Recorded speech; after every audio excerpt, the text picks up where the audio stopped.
Hello folks, good evening.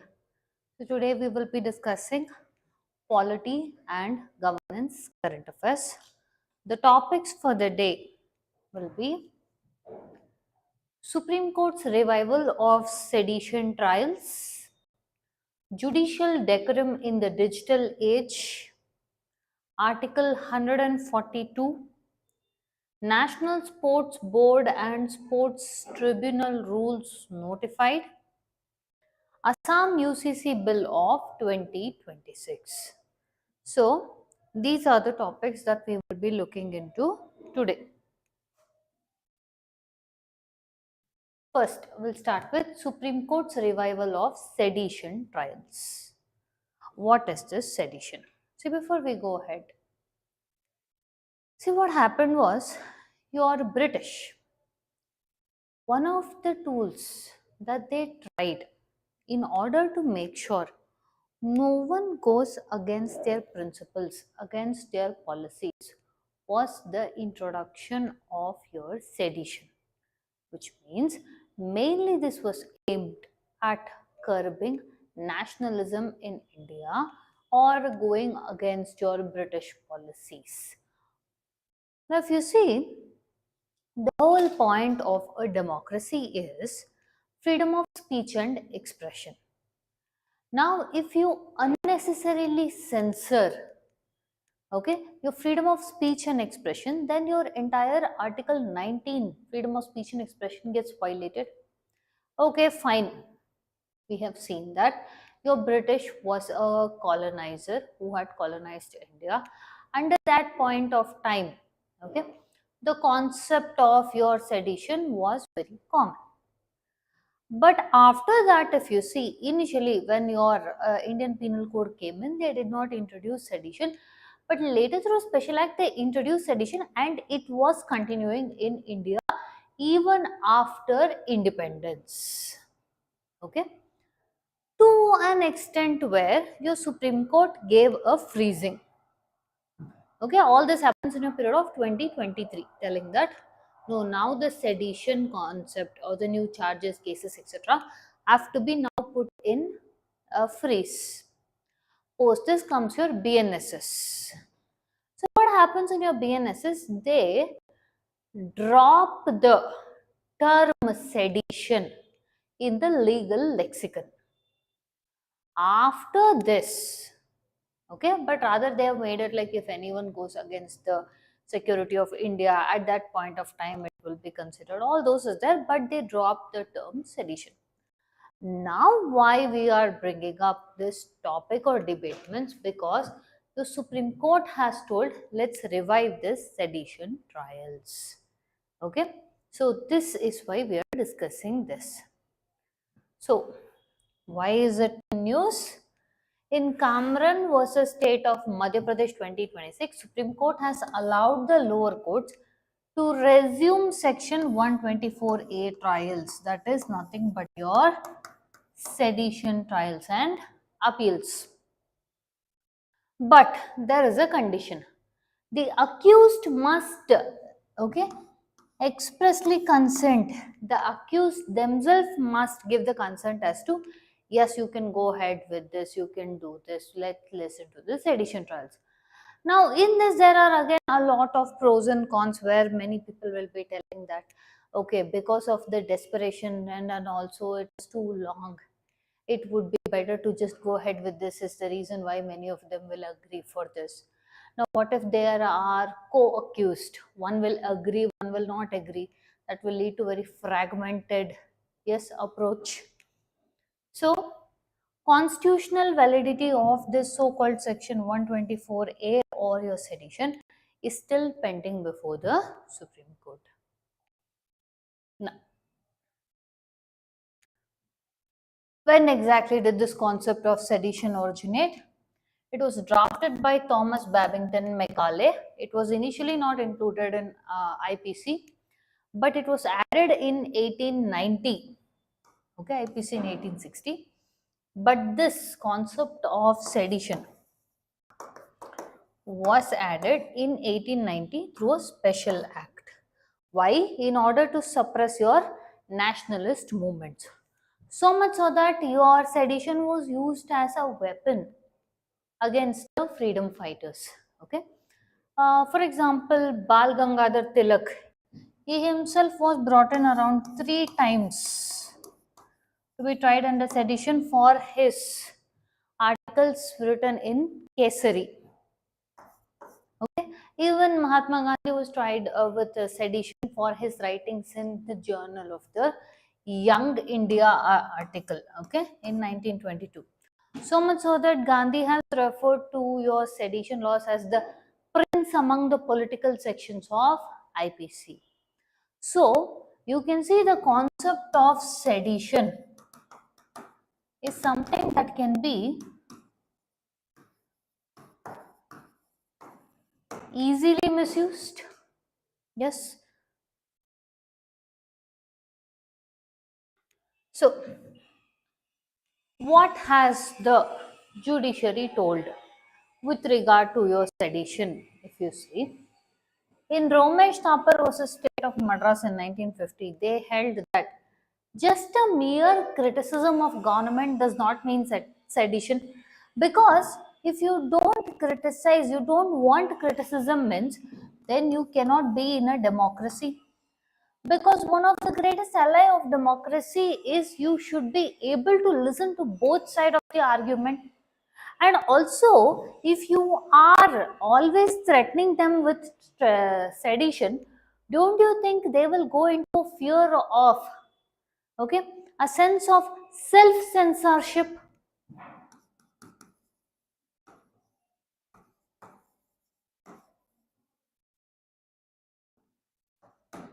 So don't you think all this goes against the basic principles of democracy? So criticism of government merely does not amount to sedition. It will only be considered, and it should be considered only if it seems to a threat to the state, and also it is an attempt to overthrow the state. Okay, otherwise just speaking about the government ills the way it has not performed does not amount to sedition. This was in your Romesh Thapar versus State of Madras in 1950. Next is Tara Singh Gopichand case in 1951, where it held that in your Punjab and Haryana High Court also held that Section 124A is unconstitutional. Again, for reasons being, just criticism against government should not amount, because like I told you, sedition is easily misused. In Ram Nandan case, Allahabad High Court struck down Section 124A, viewing it as a colonial tool, and also many times we will also see the aspects wherein your sedition was built and created around your colonial legacy, where it finds no relevance to the modern times. Understanding? Next, under Kedarnath Singh versus State of Bihar in 1962, this was a very important case is because they held few things as to what will constitute to sedition and what will not. First is, yes, they told that there is a constitutional validity of your sedition, but you can claim that a sedition has happened when the criticism or when the voicing out has led to incitement of violence. Okay, and its entire intention was to create public disorder and it is a threat to public peace. So there should be strong enough reasons that okay, this particular case should be tried under sedition, means either there should have been incitement to violence or your entire objective is to create public disorder and disturb public peace. Just criticism will not amount to sedition, and also dissent is a part of your democracy. Understanding, one individual multiple times he just keeps yelling against or slogans or anything that is anti-national also, if you consider, that doesn't merely amount to sedition if it has not created any of these conditions. Okay.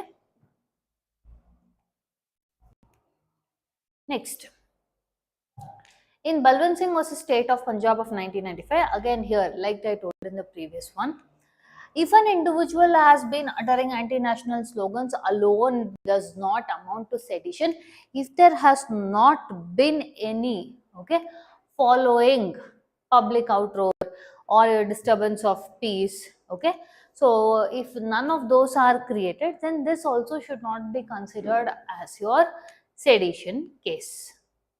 The historic freeze, that is, here is where they gave that freeze, which was in SG Wombatkere versus Union of India case, where Supreme Court held that Section 124A should be kept in abeyance, which means suspended on freeze.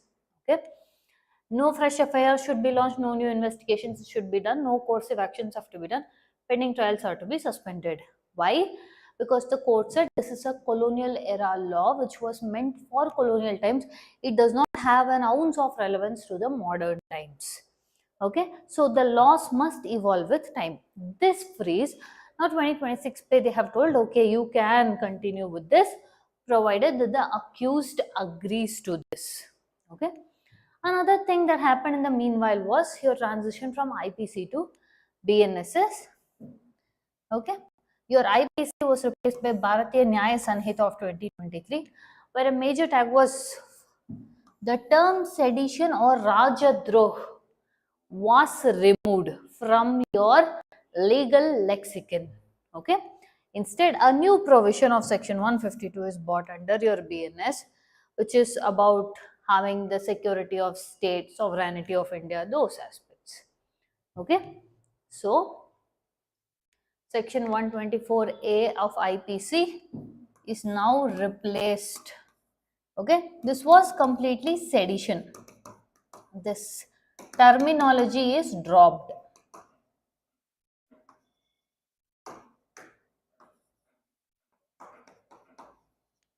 Okay. So, this is when you are showing disaffection against government, government-centric sedition, basically this was very easily misused. Whereas your section 152 under BNSS is anything that deals with threats to India, state-centric, sovereignty, security, integrity of India is getting affected, then it is dealing with. Okay. This is with respect to your sedition and section 152 of BNS. So, see, if you see with your sedition, sedition is one such scenario where harsh punishments are given. So much so that ranging up to life imprisonment. Understanding? So, if you see, when you are trying to instill these activities, what activities? Secession, armed rebellion, subversive activities, activities that are threatening sovereignty of India, then you can be given life imprisonment or up to your 7 years plus fine. Okay, all of this included. If you see certain recommendations, 22nd Law Commission had made some recommendation. First thing was they held retain the sedition law, because hastily removing the sedition law would be catastrophic, and also we have further more draconian laws like your UAPA Act, Unlawful Activities Prevention Act. So compared to that, right, if this is removed, then people will end up using UAPA more, and UAPA is much more draconian in nature. Okay, arbitrary power is larger. So, why they told 22nd Law Commission told you have to retain sedition law is for internal security concerns to deal with extremism, separatism, and insurgencies. In Kedarnath Singh principal case also, they said if at all to claim that this is a case of sedition, then you have to see whether it has led to violence, whether public peace has been disturbed. Okay, and for that also a preliminary inquiry has to be conducted, and that inquiry should be done by an inspector rank officer. And before doing this or filing an FIR, you need a prior government approval. Okay. Now, again, the warning of your 22nd Law Commission was, if we repeal this Sedition Act, people will end up using the UAPA Act, Unlawful Activities Prevention Act of 1967, which is much more draconian and much more arbitrary. Okay, so what are the concerns that are there with respect to reviving your sedition laws? Means first, questionable consent. The consent of the accused itself is now debatable. They may agree or consent to the sedition trials is because of long detention, bail difficulties, financial burden because of these aspects. Another thing is, what if it is a co-accused? There are two accused. One will agree, one will not agree. Then it will lead to fragmented trials and conflicting judgments. Next, chilling effect on free speech. Largely, it has effects on your students, activists, journalists, where they will try to end up doing self censorship. Again, dissent is a common part of democracy and that should be accepted when we are in a democracy, and this goes against the principles of your modern democratic system. Also, if you see the colonial legacy itself, United Kingdom abolished the sedition law in 2009, telling that it is unsuited for your modern democracy. Okay. So, with regard to your sedition, these are the concerns. Now, let's look at a possible question. With reference to section 124A of the Indian Penal Code, consider the following statements. It was originally included in the IPC when it was enacted in 1860. No, it was not originally included, it was added through a special act. It was introduced to suppress nationalist dissent during British rule. Correct. It criminalized disaffection towards the government established by the law. Correct. So, the correct options are B, 2 and 3 only. Okay. The next topic we will be discussing is judicial decorum in digital age. You want to write down? Write down.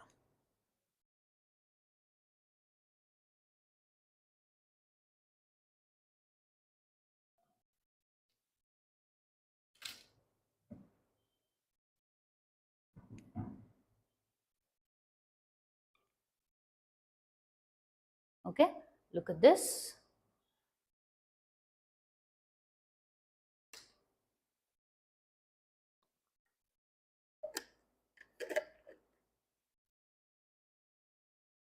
See, the issue on this is around a simple topic, but yet that has spiraled out of bounds. The Chief Justice of India has given a formal clarification as to what has happened. See, what happens is, just think of it in this way. Now, I am a judge, I'm listening to a case, I'm giving some oral remark, okay, or I am expressing my dissent at a particular thing or an incident, or I'm asking certain questions in order to get more clarity. This will be separate compared to what will be my judicial pronouncement at the end of the case. But what happens in a digital age is, whatever I used as an oral remark gets widely circulated, taken out of context, misrepresented, and many people end up believing, okay, this is what is judiciary's final ruling. This creates a sense of distrust in the public, and also your image of your judiciary gets maligned. So, all these things are involved. In this video, what we will be trying to, or especially in this topic, is how or what sort of restraint will be there, and also with respect to your judge's oral comments, how exactly will it be viewed? Is there any set order of precedence, okay, that your judges and judiciary follows, is what we will be looking into. So, why are we discussing this? The Chief Justice of India issued a formal clarification regarding the controversial or oral remarks regarding your cockroaches and parasites remark, which had triggered a huge public criticism, so much so that a mock of your cockroach party was also created. Okay. Now, in this concept, the social media has further amplified the controversy, and this has brought in the concept of your judicial speech debate about your courtroom decorum. Okay, how exactly things has to go in your courtroom, including the oral remarks. First and foremost, what is courtroom decorum? Decorum means it is a dignity or a dignified way okay, which the judges conduct themselves. How do they do that? By expressing restraint, okay, or a considerable amount of limitation in the speech and behavior of the judges. Why is it done? In order to maintain public confidence or your public trust. This is done in order to make sure that it is established that judges are fair and impartial. Okay, they will not show their personal anger on a particular topic, nor will they participate in your public debates, all of these things. Okay, so what are some of these standards which are referred to with regarding to judicial speech in India? Okay, first and foremost, restatement of values of judicial lives in 1997, which has been adopted by your Supreme Court. What does it tell? Means judges should not enter public debates, they should not comment on political issues, and neither should they express their views on pending cases. Why? In order to make sure that these two aspects are met with.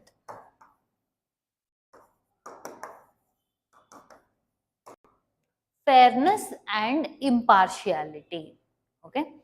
So, in order to maintain neutrality and the public trust and confidence in your judiciary, they exercise a restraint. Okay.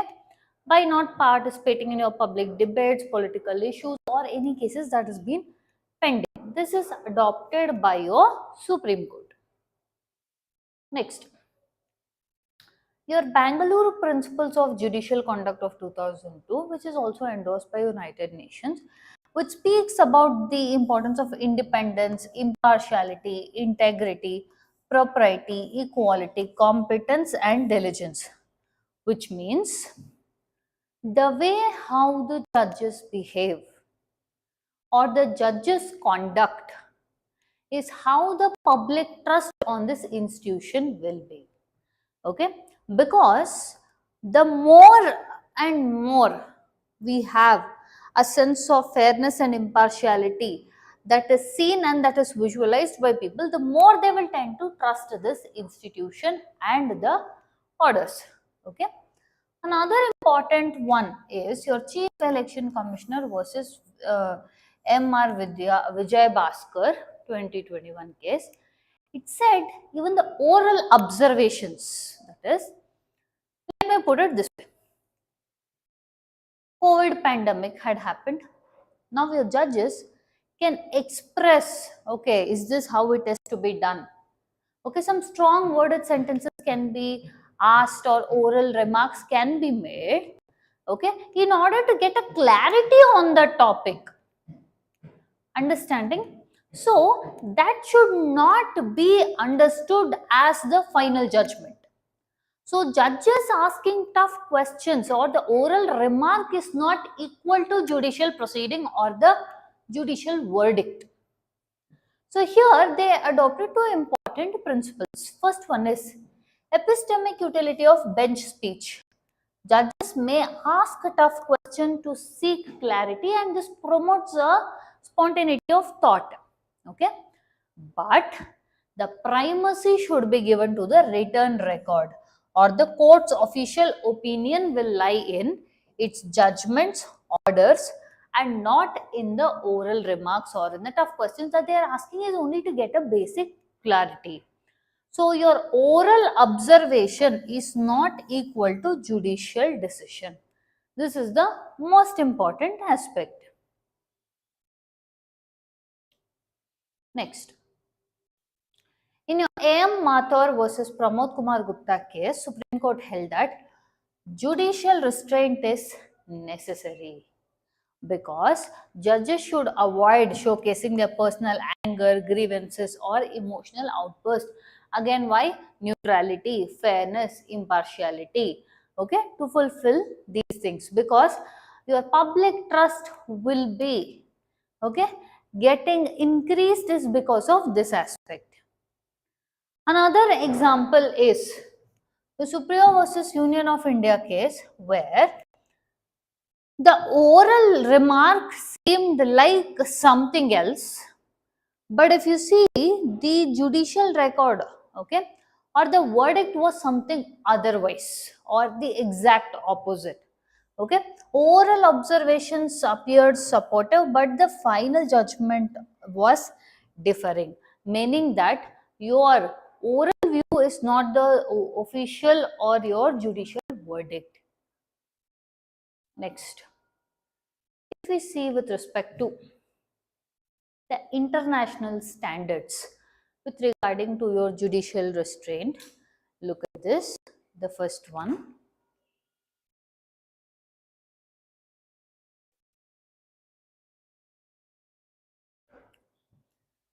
the Magna Carta of Judges, which has been prepared by the Consultative Council of European Judges. Okay,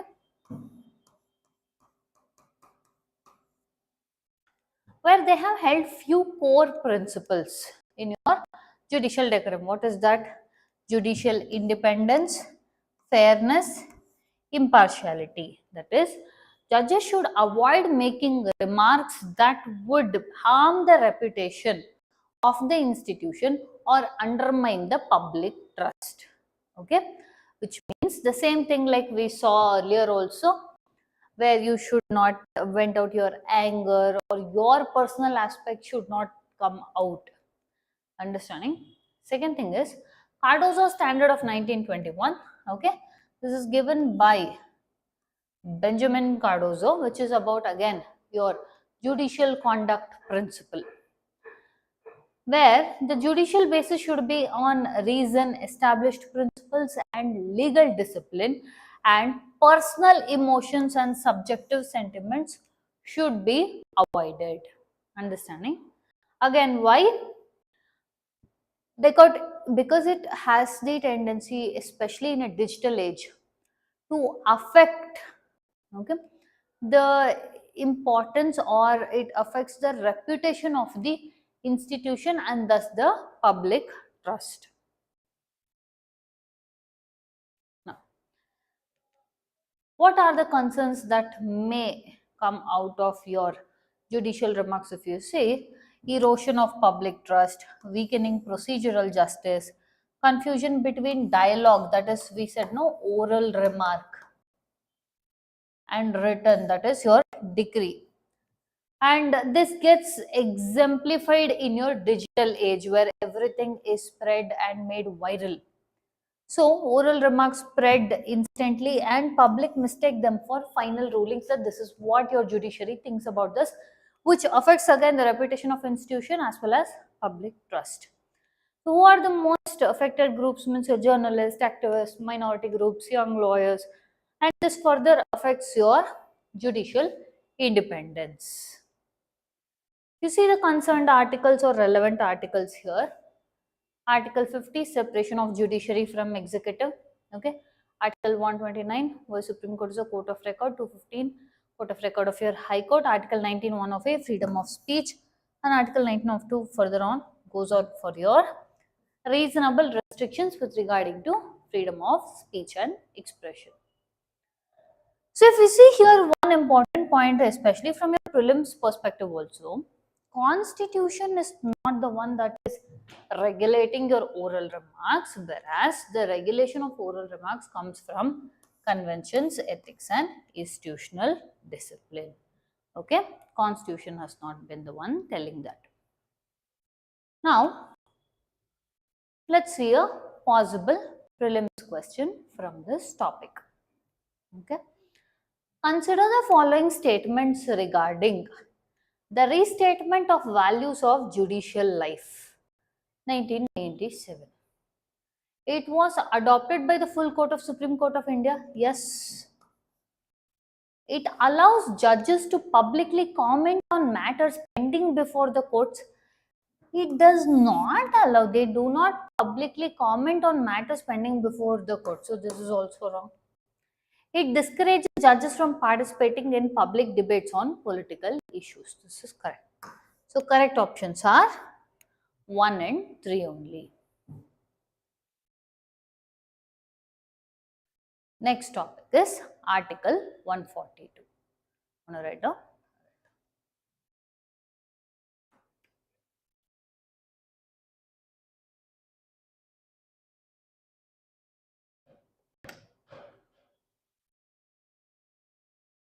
Okay.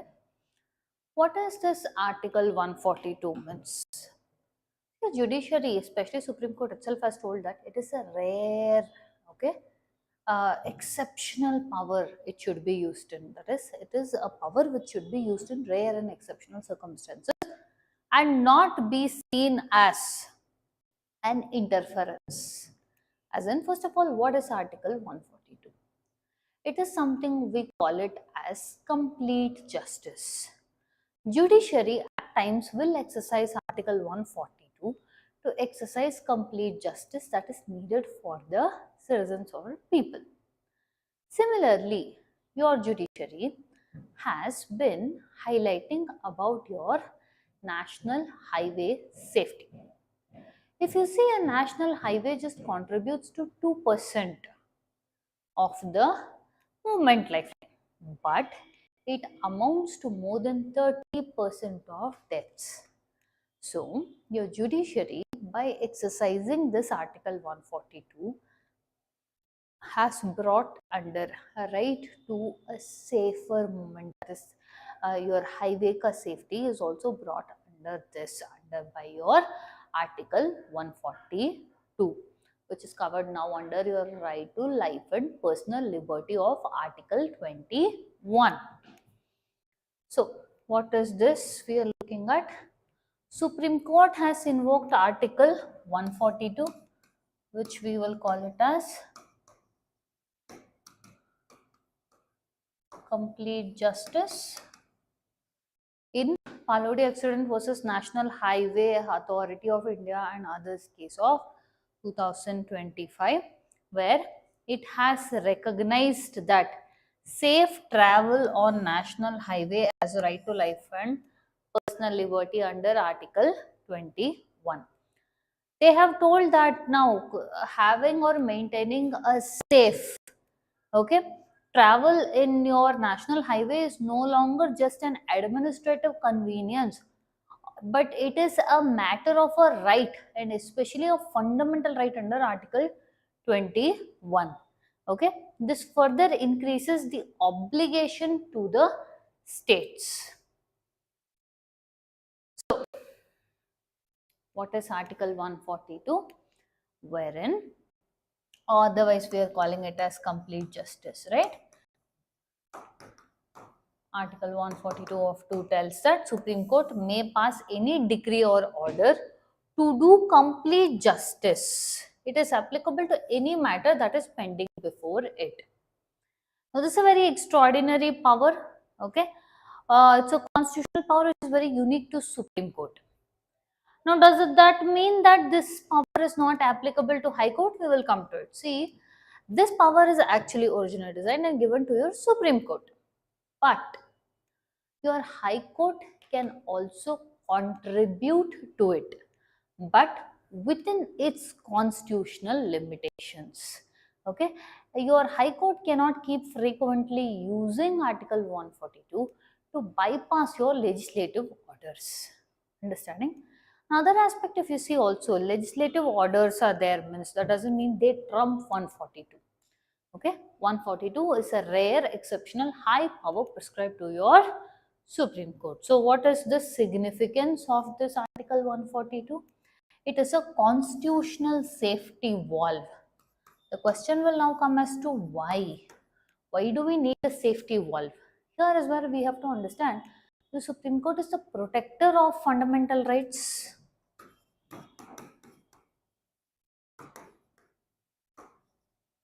So, if there is one person you can rely on, okay, or the citizens can find some relief, or the last resort means is your judiciary. So, this power is given to it to fill any legislative gaps or voids and provide a remedy wherever the law itself is silent. So, this prevents serious injustice. Understanding? So, this makes sure that your justice is not just defeated by mere technicalities. So, complete justice doctrine, what it is there? in order to deliver substantive justice, which means protect the constitutional values and remove legal hardships. Here the focus is on trying to give justice to people over just following mere procedures. So this feature is not derived from any statutes, but it is directly coming from the constitution. It is a constitutional power available to your Supreme Court only. But again, like I told you, your High Court can add to it, but cannot add to it in its own constitutional limitations, but cannot see it as a way to bypass your legislative orders. So the flexibility in this extraordinary power helps in social justice cases, environmental protection, human right protection, and your institutional reforms. This is where Article 142 has been used. Some other place where we have seen Article 142, we have also discussed in your current affair classes, where the governor's action on the bill, right, and to come in a timely manner, that is also where it is used. Okay. So, in Delhi, Judicial Service Association was the state of Gujarat in 1991. They held that Article 142 is of a special constitutional right and ordinary laws cannot restrict it. They can't trump Article 142. Why? Because it is a special constitutional power. The power is coming directly from the constitution itself. And also, constitutionality power prevail over statutory limitations. Okay, a law cannot trump constitutional power. In this case, Article 142. In Canara Bank versus Debashish Das, okay, 2003, they held that natural justice is central to fairness of a law, which means when your normal formal justice fails, the principles of fairness is applied.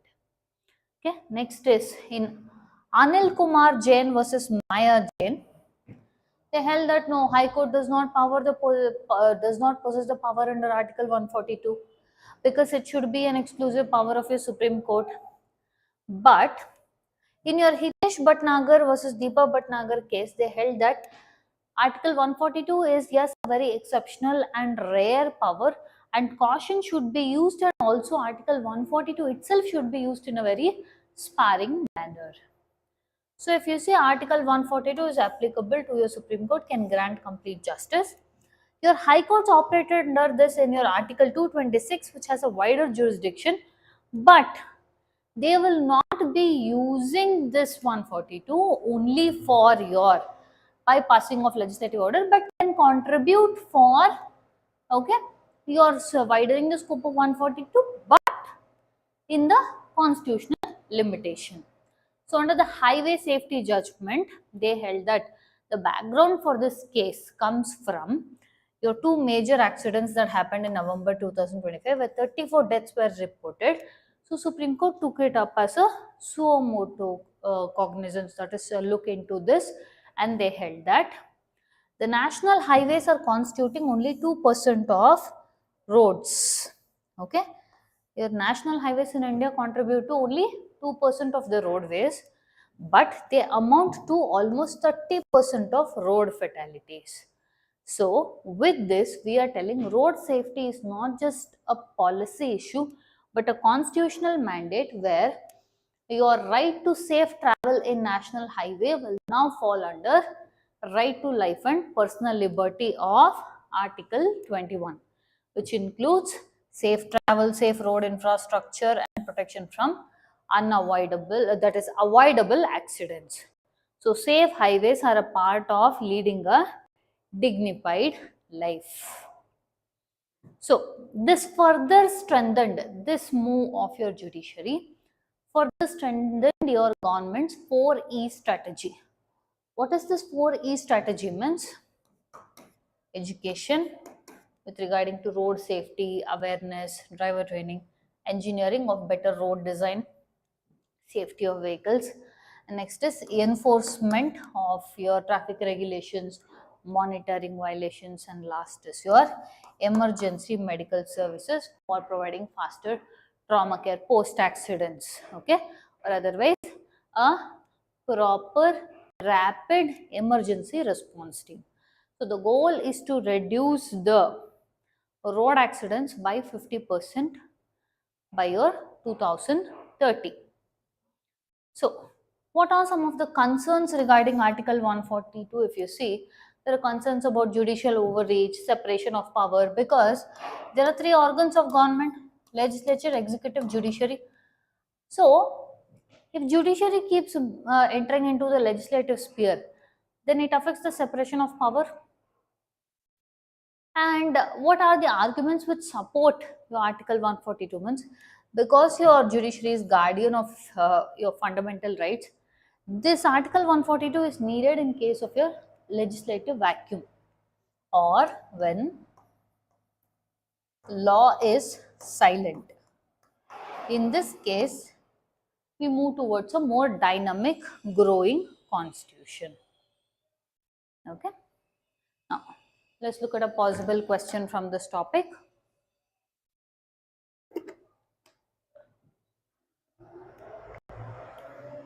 With reference to Article 142 of the Constitution, consider the following statements. It empowers the Supreme Court to pass any decree or order necessary for doing complete justice. Correct.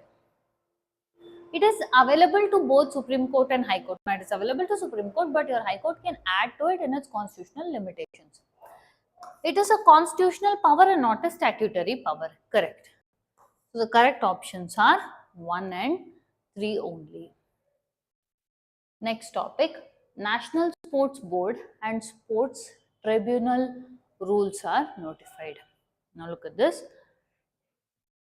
This is from your Ministry of Youth Affairs and Sports, where they are telling that there will be National Sports Board to oversee recognition and governance standards of the national sport bodies. And there is something going to be National Sports Tribunal. Why is this? For speedy, independent, cost-effective resolution, which means you can digitally also file, okay, in litigation cases, in any issues, okay. Now, so the Union government has notified National Sports Governance Rules of 2026, National Sports Governance Tribunal Rules of 2026. So this is framed under your National Sports Governance Act of 2025. Why have they created this? In order to improve your governance in sports, ensure transparency, and create a dedicated dispute resolution mechanism where you don't have to just physically go but also file your cases through in a digital way. Understanding? So you move towards more of good governance in sports. Okay. Now look at this. National Sports Governance Act.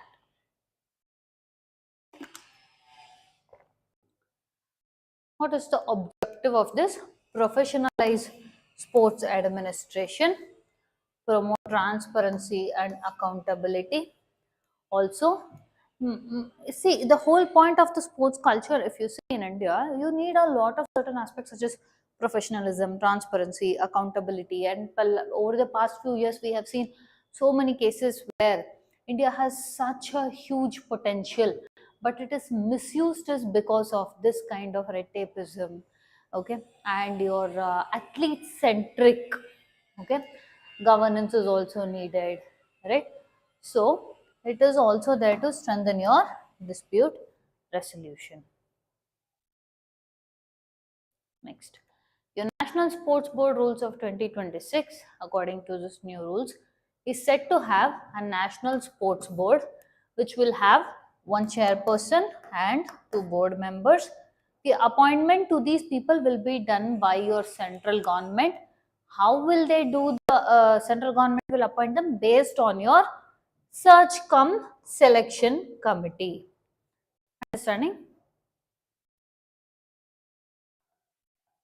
So what is the function of your National Sports Board?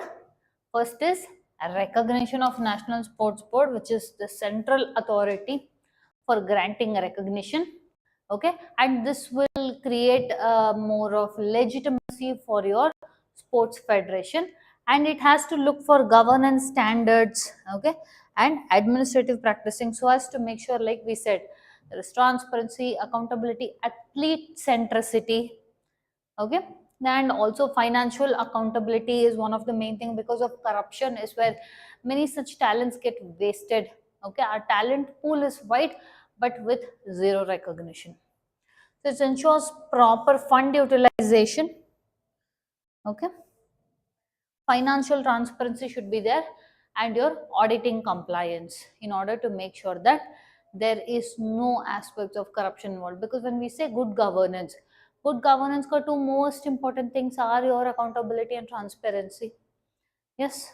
So ethical compliance, in order to make sure there is fair play, integrity, athlete welfare, and most importantly anti-corruption measures. So next is your National Sports Tribunal Rules of 2026. Why is this? Specific tribunal to deal with your sports disputes only. Okay, where you are going to see three main reasons why they've created an entire tribunal: for fast dispute resolution, independent adjudication so that they are not biased towards any side, and last most important, and the most important is your cost effective mechanism. Most times the cost becomes the constraint, okay. So what is the composition again of this tribunal? Chairperson and members. What and all will the rules cover? Appointment, reappointment, tenure, salary, service conditions, powers and functions, everything are covered under these new rules. So what are the functions of this National Sports Tribunal? With regarding to solving of disputes, they also see the selection disputes, governance dispute, disciplinary issues, eligibility disputes, all of this is done. When a specific tribunal is created, this reduces the burden put on courts, okay. So there is less dependence on courts, which means courts are already overburdened, pendency cases are higher, it will take a long time, and also here you are getting specialized dispute resolution particular to this itself. So they are offering single window mechanism with one forum where fast decisions and the simplified procedures are there, okay. So what is the important aspect? If you see here, they are creating a digital database. For what? There is a dedicated online portal, okay, for your dispute resolution,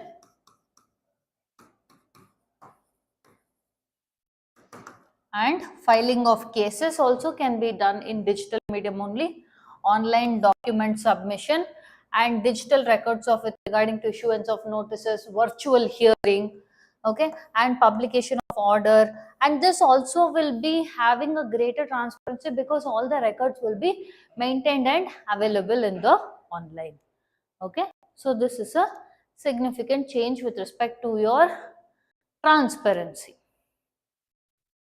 So let's see a possible question from this topic. Consider the following statements regarding National Sports Governance Rules of 2026. The National Sports Board is central authority for granting recognition of national sports bodies. Correct. The National Sports Tribunal is intended to provide a specialized mechanism for sports related dispute resolution. Correct. The tribunal provides for digital filing of disputes and virtual hearings. That is also correct. So correct options are all of the above or 1, 2 and 3. The last topic that we will be discussing is your Assam UCC Bill of 2026. Okay. Now, see, with Assam passing of your Uniform Civil Code Bill, it becomes the third country or the third state in our country to have a UCC. Whereas the first in the northeast. Okay. Now, when I say third state, the first is your Uttarakhand, second is your Gujarat. But there's also one more state which has its own uniform civil code and very long state has been having. that is your Goa. This coming from your Portuguese culture itself. So what is the Uniform Civil Code? As the name states, it is a uniform code with regarding to marriage, divorce, inheritance, understanding all of this irrespective of your religion. Now there are certain aspects we can see here. Your Assam Legislative Assembly has passed the Assam UCC Bill of 2026, which makes Assam the first northeastern state to adopt UCC. Okay, but overall India pe it is the third state. The first is Uttarakhand, second is your Gujarat. Now, what is UCC or Uniform Civil Code? Means, like we said, it is one common set of civil laws for all citizens irrespective of your religion. This is the key highlight point, because as of now, if you see how your civil laws are maintained, means your Hindus, Sikhs, Buddhists, they are having a separate law. The Muslims are having separate law. Christians are guided by separate law, and your Parsis are guided by separate law. So if this one comes into picture, all of those gets scraped or removed. So what does this Uniform Civil Code cover? Marriage, divorce, inheritance, succession, adoption, maintenance, alimony, child custody, all of these. Okay. So, do we have a place for Uniform Civil Code in our constitution? Yes, in Article 44, but it is a DPSP, which is in Part 4 of the constitution, which means what? It is not justiciable in nature, not legally enforceable. Okay, but what does it act as? A guiding principle for the states. The state shall endeavor to secure for citizens a uniform civil code throughout the territory of India. So what are the key provisions of your Assam UCC bill? Ban on polygamy and bigamy. Bigamy means where while you have a living spouse, you still enter into a marriage with another person. Polygamy, where many cultures accept to this, where you have multiple relations. So according to your Assam UCC bill, polygamy is prohibited, bigamy is prohibited. If you do, there is imprisonment up to 7 years under section 82 of BNS 2023. Also, this UCC bill comes as an exception for the scheduled tribes who are living in Assam. Okay, so these provisions will not apply to the tribal communities of Assam. Why is this done? Simple, to protect customary practices and the tribal identity. You are trying to maintain uniform civil code, at the same point of time trying to protect your tribal identity.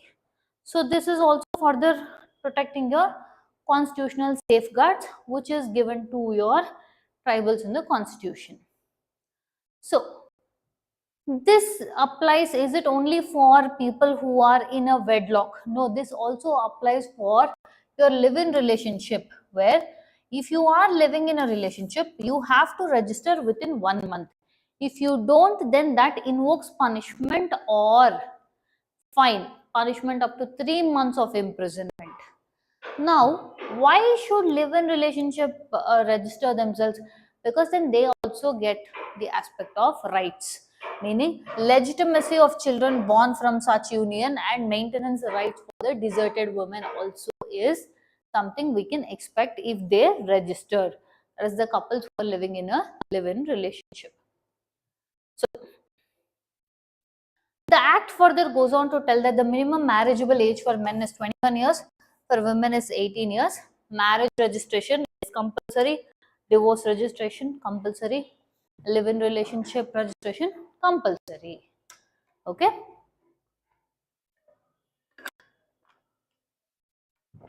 So your UCC repeals the existing laws with respect to your uniform registration system has come in, wherein earlier guided laws will now be removed. We'll see what those are also.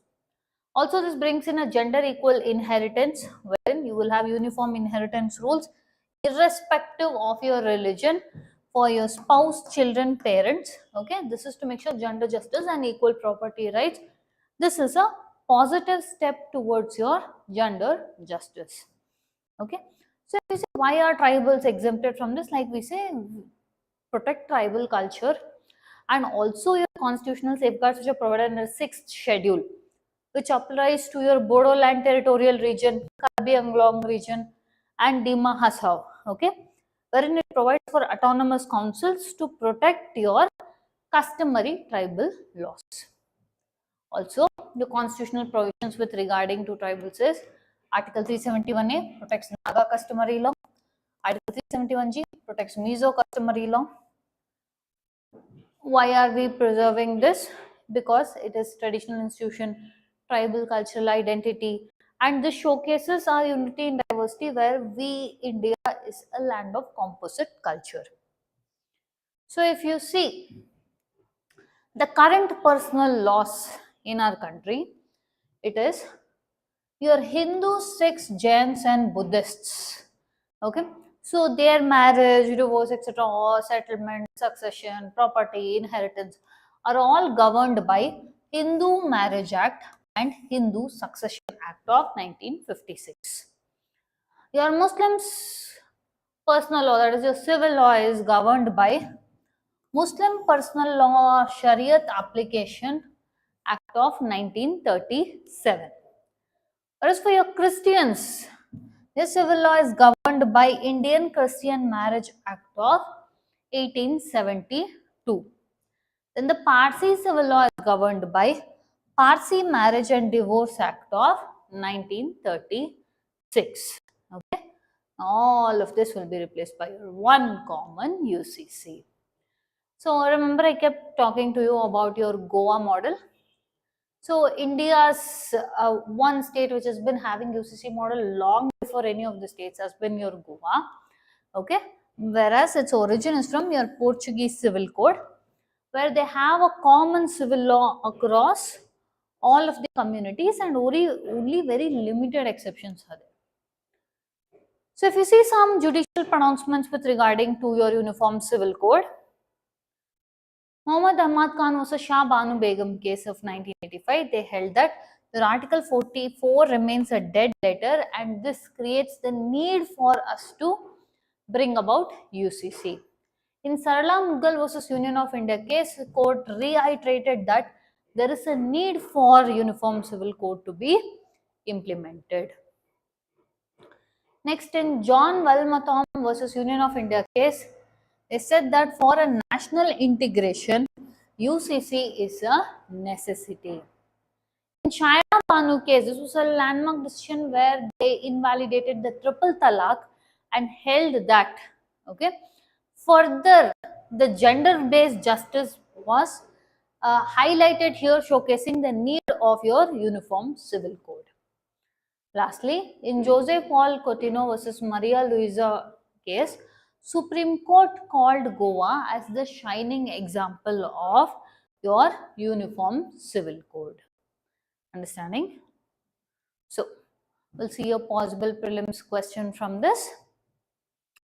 Consider the following statements regarding the Assam Uniform Civil Code, Bill of 2026. It prohibits polygamy and bigamy. Yes, this is correct. It exempts scheduled tribes residing in Assam from its ambit. Yes, this is also correct.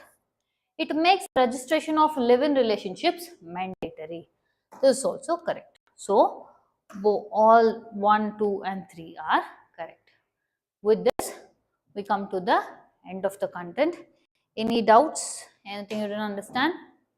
Online class? We'll end the session.